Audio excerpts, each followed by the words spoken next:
Hello बच्चों, TSP Jodhpur के YouTube channel में आपका स्वागत है। आज हम पढ़ने वाले हैं 10th क्लास का chapter carbon and its compound का पार्ट 3। ठीक है, फर्स्ट और सेकंड पार्ट अपन ने कंप्लीट कर लिया था। ठीक है, आज अपन पढ़ने वाले हैं पार्ट 3। सेकंड पार्ट के अंदर अपन ने क्या पढ़ा था? एल्केन, एल्कीन और एल्गाइन, और उनके बाद में जो नोमेनक्लेचर था वो पढ़ा था अपन ने, ट्रैवल सिस्टम, डिराइव्ड सिस्टम और आईयूपीएसी सिस्टम। ठीक है, तो आज अपन पढ़ने वाले हैं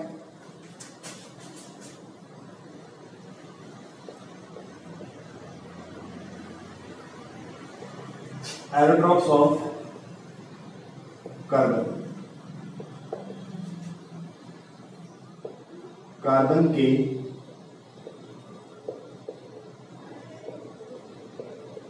अपर लूप, कार्बन के अपर लूप। अब देखिए, पहली बात करते हैं ये अपर लूप होते क्या है। अपर लूप क्या होते हैं? किसी एक ही तत्व के अलग अलग पदार्थ, किसी एक ही तत्व के अलग अलग पदार्थ जिनके गुणधर्म अलग होते हैं, जिनकी प्रॉपर्टीज अलग होती है, तो क्या कहलाते हैं? अपर लूप कहलाते हैं। ठीक है, अब हम क्या कह सकते हैं?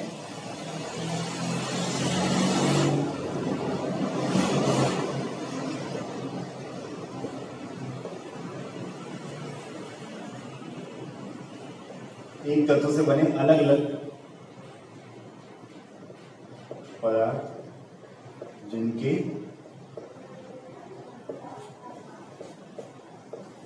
गुण अलग होते हैं,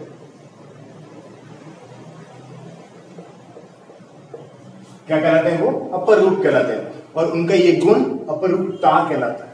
उनका ये गुण क्या कहलाता है? अपरूपता कहलाता है। ठीक है, और अपने को बेसिकली क्या पढ़ना है? अपरूप, कार्बन के अपरूप पढ़ने हैं। इसके अपरूप पढ़ने अपने को कार्बन के अपरूप पढ़ने हैं। और कार्बन के दो टाइप के अपरूप होते हैं,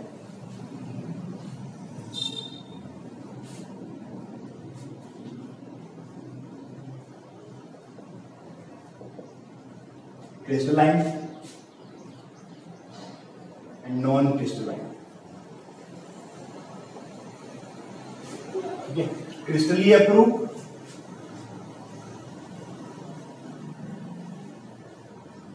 और अक्रिस्टलीय अपरूप।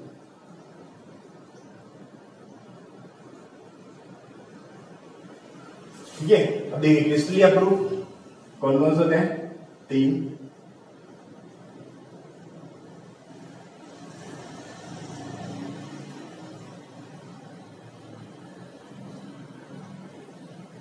Diamond, graphite and fullerene. Diamond, graphite and fullerene. क्रिस्टलीय अपरूप कितने होते हैं? 3 टाइप के, डायमंड, ग्रेफाइट एंड फुलरेन। अब बात करते हैं क्रिस्टलीय अपरूप होते क्या है। क्रिस्टलीय अपरूप की डेफिनेशन क्या रहेगी? एक ही तत्व से बने अलग अलग पदार्थ, लेकिन उनकी जो एक निश्चित ज्यामिति होती है, उनका बंध कोण होता है, ज्यामिति उनकी क्या होती है? निश्चित होती है। उनका शेप और उनका बंध कोण क्या होता है? निश्चित होता है, एक निश्चित आकृति को बनाते हैं, वो क्या होते हैं? क्रिस्टलीय अपरूप होते हैं। क्रिस्टलीय अपरूप क्या करते हैं? उनका बंध कोण और उनकी ज्यामिति एक निश्चित होती है, फिक्स होती है, जिसकी वजह से वो एक निश्चित आकृति का निर्माण करता है, फिक्स आकृति का निर्माण करते हैं। उन्हें अपन लोग क्या कहते हैं? क्रिस्टलीय अपरूप कहते हैं। ठीक है, और अक्रिस्टलीय अपरूप में कौन कौन से आते हैं? कोल, चारकोल, कार्बन गैस। ठीक है, जिनकी अब कार्बन से बने हुए बहुत सारे कंपाउंड्स हैं। ठीक है, इनकी ज्यामिति एंड बंध कोण जो होता है, बॉन्ड एंगल जो होता है, वो एक फिक्स नहीं होता है। उसे अपन लोग किसमें लेते हैं? नॉन क्रिस्टलाइन में लेते हैं या अक्रिस्टलीय में लेते हैं। ठीक है, लेकिन अपने को बेसिकली किसके बारे में पढ़ना है? क्रिस्टलाइन अपरूप के बारे में पढ़ना है। ठीक है, क्रिस्टलीय अपरूप के बारे में पढ़ना है। ठीक है, तो अभी अपन पढ़ते हैं क्रिस्टलीय अपरूप।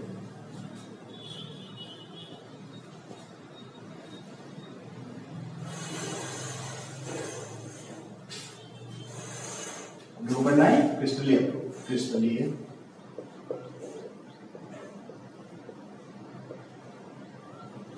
अपरूप।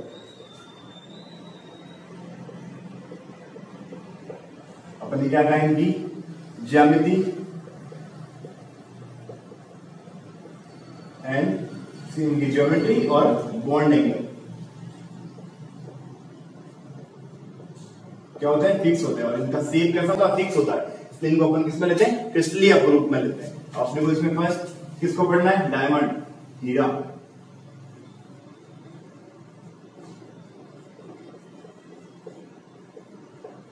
फर्स्ट अपने किसको पढ़ना है? डायमंड, हीरा को पढ़ना है। अब देखिए अपने को इनमें क्या क्या पढ़ना है? इनके स्ट्रक्चर, इनकी प्रॉपर्टीज और इनके यूजेस पढ़ने हैं, इनके गुण और इनके उपयोग पढ़ने। देखिए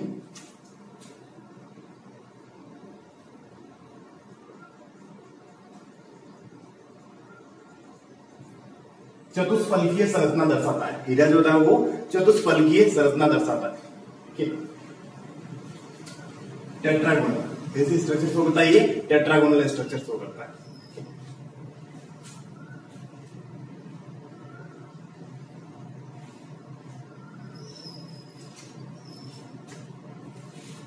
ये जो होता है कार्बन का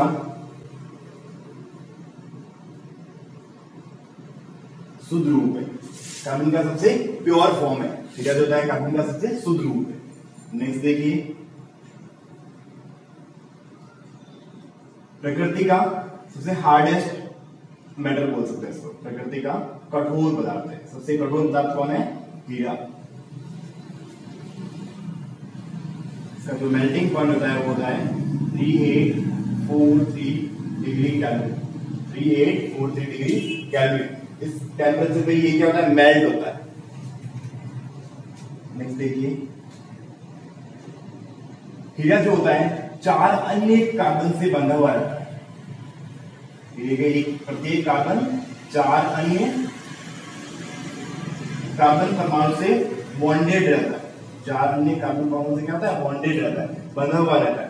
इस वजह से हीरा जो होता है विद्युत का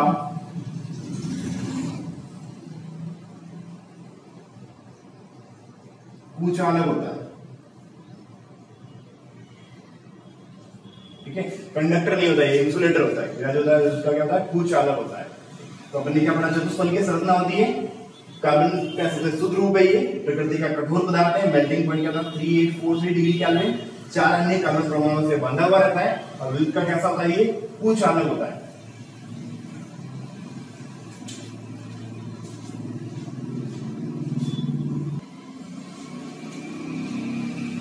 देखिए बात करते हैं हम लोग क्या विद्युत का कुचालक क्यों होता है। देखिए क्या होता है, इसकी जो सारी जो संयोजकता होती है, कार्बन अपने क्या है? कार्बन 4 अन्य कार्बन परमाणु से जुड़ा हुआ रहता है। तो इसकी जो सारी जो संयोजकता होती है वो क्या होती है? बंधित रहती है, बंधा हुआ रहता है। सहसंयोजक बंधों के द्वारा क्या होता है? ये बंधा हुआ रहता है। इसलिए इसकी कोई संयोजकता मुक्त नहीं रहती, कोई फ्री नहीं रहती। इसलिए विद्युत का चालन नहीं कर सकता, क्योंकि विद्युत का चालन कौन करेगा? जिसमें आयंस का निर्माण होगा, आयंस का फॉर्मेशन होगा। और इसमें क्या होता है? आयनों का निर्माण नहीं होता है। इस वजह से ये क्या होता है? विद्युत का कुचालक होता है। देखिए हीरे का निर्माण होता कैसा है? हीरा जो होता है कोयले का एक पदार्थ है, ठीक है, कार्बन का एक पदार्थ है। जो इसमें क्या होता है? अत्यधिक ताप तथा दाब के कारण वो क्या होता है? पारदर्शी होने लगता है। और उसको तराश के क्या बनाया जाता है? हीरा बनाया जाता है। ठीक है, और ये क्या कैसा होता है? 3D स्ट्रक्चर होती है। ऐसे स्ट्रक्चर 3 आयामी 3D स्ट्रक्चर, 3 आयामी संरचना होती है। इसकी स्ट्रक्चर कैसे होती है? 3D होती है। ठीक है, और हर एक कार्बन कार्बन के बीच में जो बॉन्ड लेंथ होती है वो होती है 1.54 एंगस्ट्रॉम। क्या है ये? बॉन्ड लेंथ कितनी होती है? 1.54 एंगस्ट्रॉम होती है। ठीक है, तो ये तो इसकी प्रॉपर्टीज होगी। अब देखिए इनके यूजेस क्या होते हैं। फर्स्ट अपने को पता है ऑर्नामेंट्स बनाने में यूज करते हैं, ऑर्नामेंट्स बनाने में यूज करते हैं। सेकंड देखिए मेरे ये ग्लास को कट करने में करते हैं,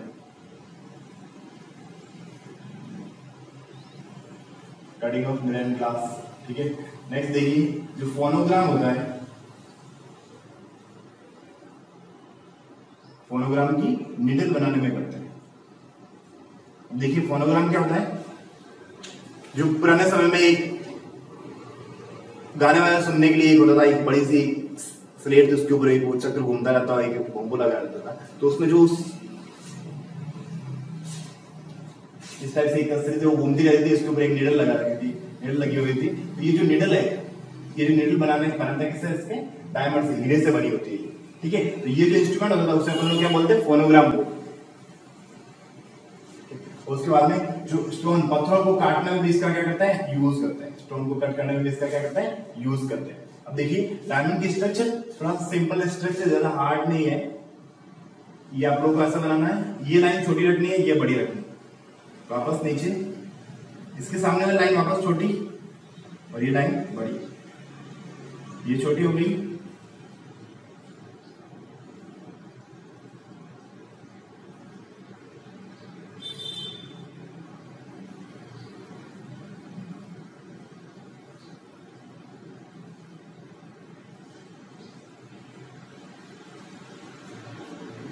तो इस टाइप से आपको स्ट्रक्चर बनानी है। लोग चाहो तो इसको 3D शेप दे सकते हो।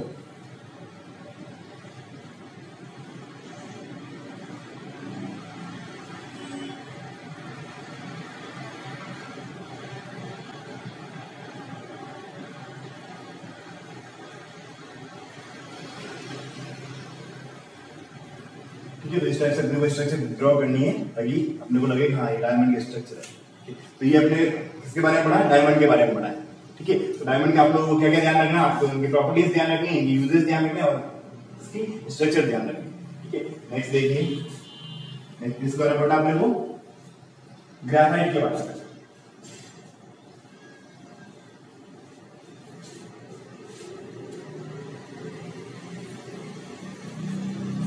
ये सेकंड कौन सा पढ़ना अपने को, ग्रेफाइट।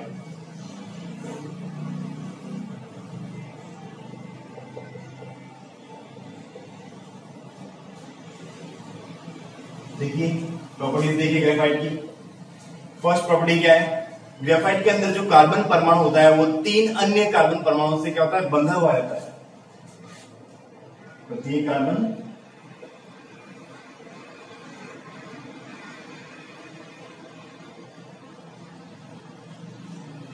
तीन अन्य कार्बन से जुड़ा रहता है। अब बात होती है सर 3 से जुड़ा हुआ रहता है तो फिर वैलेंसी को कैसे कंप्लीट करता है, कार्बन की वैलेंसी तो 4 होती है। तो इसमें क्या होते हैं, 2 तो सिंगल बंद होते हैं,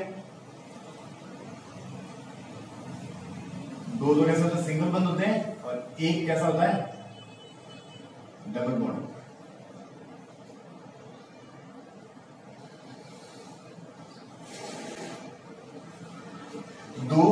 दो और 2 4 हो गया वैलेंसी कंप्लीट। उसमें क्या होता है, प्रत्येक कार्बन परमाणु 3 अन्य कार्बन परमाणु से जुड़ा हुआ होता है, लेकिन उसमें एक कैसा होता है, द्विबंध होता है। ठीक है, नेक्स्ट देखिए, इसकी जो संरचना होती है वो षटकोणीय होती है। संरचना कैसी होती है, षटकोणीय होती है। ग्रेफाइट की संरचना कैसी होती है, इस टाइप की षटकोणीय संरचना होती है। अब इन ग्रेफाइट जो होता है, ग्रेफाइट के जो प्रत्येक कार्बन जो होते हैं 3 कार्बन परमाणु से जुड़ा हुआ रहता है, और इनके बीच में क्या होती है, ये जो ऐसी परत का निर्माण करते हैं, एक दूसरे के ऊपर क्या करते हैं, ऐसी परत का निर्माण करते हैं, और इन परतों के बीच में डिस्टेंस पाई जाती है। ये क्या करते हैं, परत का निर्माण करते हैं। और उन कार्बन परमाणुओं के बीच में दूरी पाई जाती है, जैसे इन परतों के बीच में क्या पाई जाती है, डिस्टेंस पाई जाती है, जिसकी वजह से एक दूसरे के ऊपर स्लाइड कर जाता है, फिसलन प्रेजेंट होती है। क्या होती है, फिसलन प्रेजेंट होती है। नेक्स्ट देखिए, ग्रेफाइट होता है विद्युत का सुचालक होता है, कंडक्टर होता है। इलेक्ट्रिसिटी का कैसा होता है, गुड कंडक्टर होता है। ये एक्सेप्शन है, क्योंकि कार्बन कैसा होता है, नॉन मेटल होता है, अधातु होता है। लेकिन अधातु तो सारे के सारे कैसे होते हैं, बैड कंडक्टर होते हैं। लेकिन ग्रेफाइट जो अपन ग्रेफाइट पढ़ रहे हैं, ये कैसा होता है, गुड कंडक्टर होता है। इलेक्ट्रिसिटी का कैसा होता है, गुड कंडक्टर होता है। इसका एक्सेप्शन हो गया। अब गुड कंडक्टर क्यों होता है, क्योंकि प्रत्येक कार्बन परमाणु 3 अन्य कार्बन परमाणु से जुड़ा होता है, और एक द्विबंध जो होता है वो वैलेंसी को क्या करता है, अपूर्ण कर देता है, वैलेंसी को ब्रेक करता है। तो उस वजह से क्या होता है, वो एक आयन की फॉर्म में हो जाता है, और इस वजह से ये क्या करता है, इलेक्ट्रिसिटी को कंडक्ट कर देता है। इलेक्ट्रिसिटी को क्या करता है, ये कंडक्ट करता है। ग्रेफाइट की जो संरचना होती है वो कैसे होती है, स्मूथ, चिकनी होती है एंड मुलायम होती है।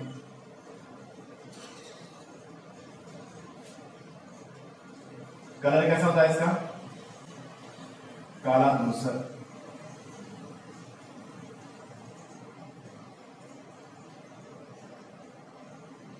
ठीक है, क्या बड़ा आपने कैसा होता है, चिकना और मुलायम होता है, और कलर कैसा होता है इसका, काला एंड धूसर कलर होता है। ठीक है, तो अपने को मेनली क्या किन बातों का ध्यान रखना है, संरचना षटकोणीय होती है, परत के रूप में होती है, विद्युत का क्या होता है, कंडक्टर होता है। इंपॉर्टेंट पॉइंट है ये, विद्युत का कैसा होता है, कंडक्टर होता है। ग्रेफाइट जो होता है विद्युत का क्या होता है, सुचालक होता है। ठीक है, प्रत्येक कार्बन परमाणु 3 अन्य कार्बन परमाणु से जुड़ा हुआ रहता है। उसमें 2 तो क्या होता है, सिंगल बंद होता है, और एक कैसा होता है, द्विबंध होता है। ठीक है, और उसके बाद हम क्या करेंगे, कैसा होता है ये, चमकीला।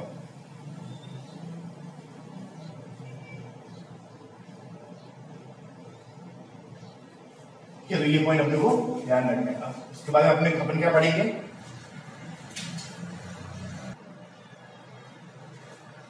यूजेस देखिए इसके।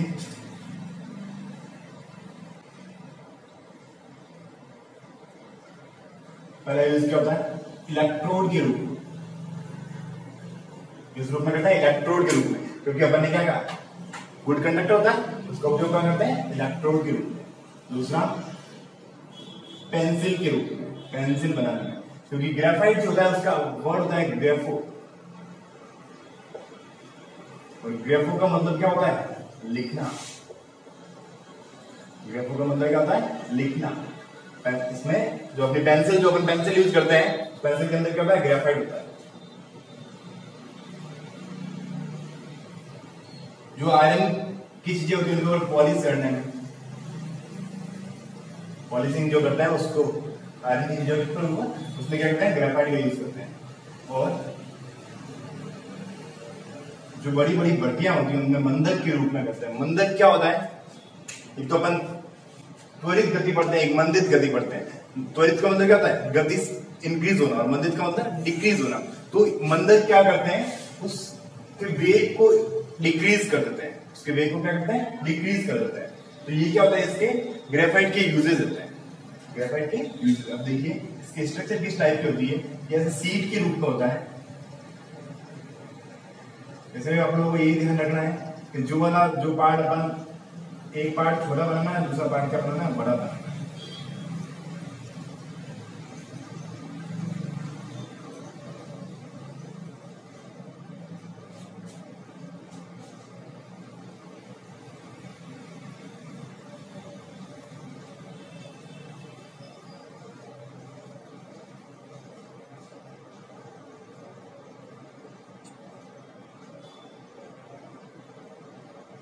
इस टाइप की एक सीट ऊपर रहती है और दूसरी सीट कैसे होती है, नीचे रहती है।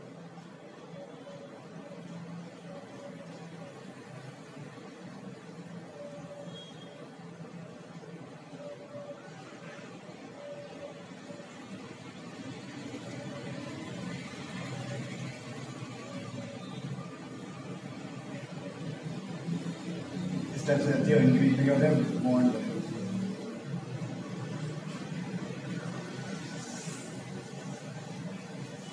ठीक है, इस टाइप की सीट रहती है, एक सीट ऊपर एक सीट नीचे, एक परतों के रूप में विभक्त रहता है। इन परतों के बीच में क्या पाई जाती है, फिसलन पाई जाती है। परतों के बीच में क्या पाई जाती है, फिसलन पाई जाती है। ठीक है, और ये एक षटकोणीय संरचना के रूप में बना होता है।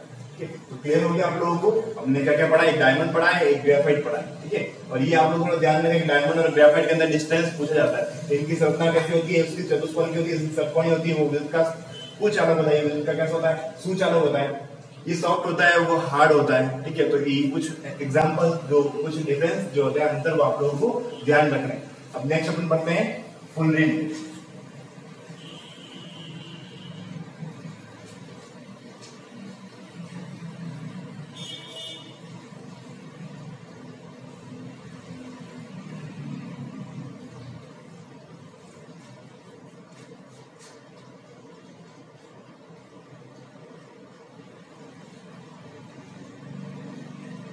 नेक्स्ट कौन सा पार्ट आपके पास में, फुलरिन। देखिए फुलरिन जो होता है, फुलरिन का फॉर्मेशन जो होता है वो कार्बन के 60 से 70 परमाणुओं से बना होता है।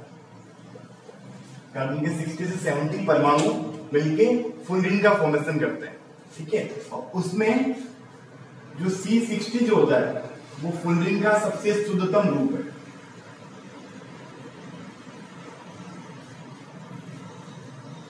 फुलरिन का कैसा होता है, ये शुद्ध रूप होता है। ठीक है, इस फुलरिन का जो सबसे पहले फॉर्मेशन जो किया था वो बकमिंस्टर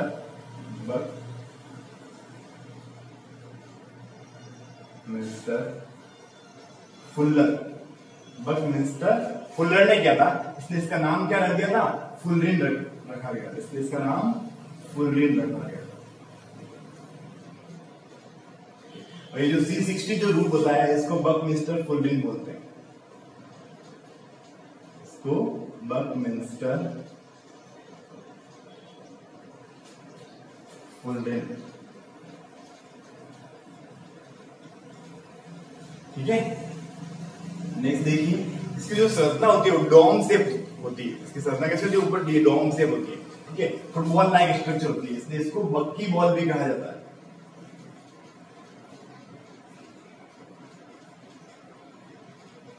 क्या बोलते हैं इसको, बक्की बॉल जो होता है, इसको अपन बक्की बॉल भी कहते हैं। फुलरिंग बक्की बॉल को कहते हैं। इसकी स्ट्रक्चर कैसी होती है, फुटबॉल लाइक स्ट्रक्चर होती है।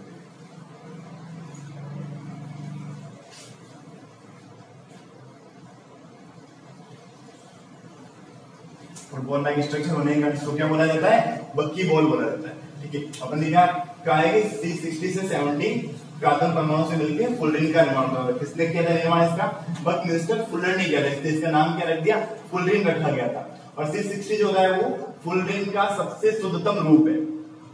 इसकी संरचना जो होती है वो फुटबॉल लाइक होती है। इसकी संरचना कैसी होती है, फुटबॉल जैसी होती है, इसलिए इसको क्या बोलते हैं, बक्की बॉल कहा जाता है। नेक्स्ट देखिए, इसकी संरचना में इसकी जो स्ट्रक्चर होती है उसमें टोटल 32 फलक होते हैं। कितने होते हैं, 32 फलक होते हैं। उसमें से 20 फलक तो होते हैं षटकोणीय,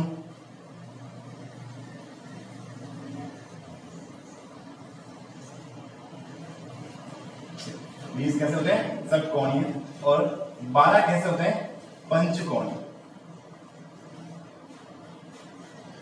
20 कैसे होते हैं, हेक्सागोनल, और 12 कैसे होते हैं, पेंटागोनल।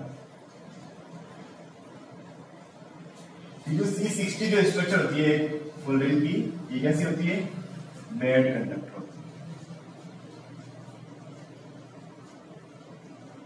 कैसी होती है, बेड कंडक्टर होती है। ठीक है, अब देखिए इसकी यूजेस क्या करते हैं इसका।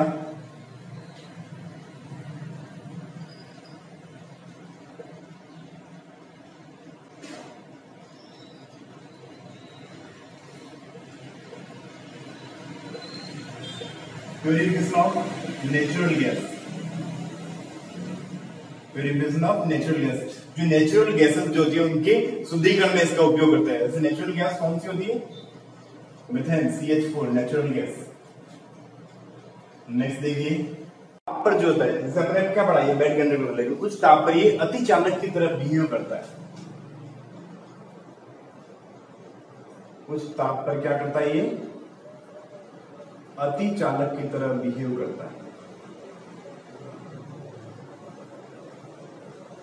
ठीक है, और लास्ट क्या है इसका उपयोग, आणविक बेयरिंग में। जो भी मशीनरीज जो होती है उनका बेयरिंग के अंदर इसका उपयोग करते हैं, आणविक बेयरिंग के अंदर इसका उपयोग किया जाता है। ठीक है, तो अपन ने क्या पढ़ा है, डायमंड, ग्रेफाइट एंड फुलरिन। ये क्या है, क्रिस्टलीय एलोट्रॉप्स है। ये क्या है, ये इनके कार्बन के क्रिस्टलीय एलोट्रॉप्स है। तो अपने जो हेडिंग लगाया था कार्बन के अपर रूप, ये अपना टॉपिक पार्ट कंप्लीट हो गया है। क्योंकि नॉन क्रिस्टलीय एलोट्रॉप्स अपने सिलेबस में नहीं है, ओनली क्रिस्टलाइन एलोट्रॉप ही अपने सिलेबस के अंदर है। उसमें क्रिस्टलाइन के अंदर भी अपन ने क्या क्या पढ़ा है, एक तो डायमंड पढ़ा है, एक ग्रेफाइट पढ़ा और एक फुलरिन पढ़ा है। ठीक है, तो इनके आप लोगों को क्या लर्न रखना है, एक तो यूजेस और इनकी प्रॉपर्टीज, ये बातें इनकी आप लोगों को लर्न रखनी है। ठीक है, ओके, थैंक यू।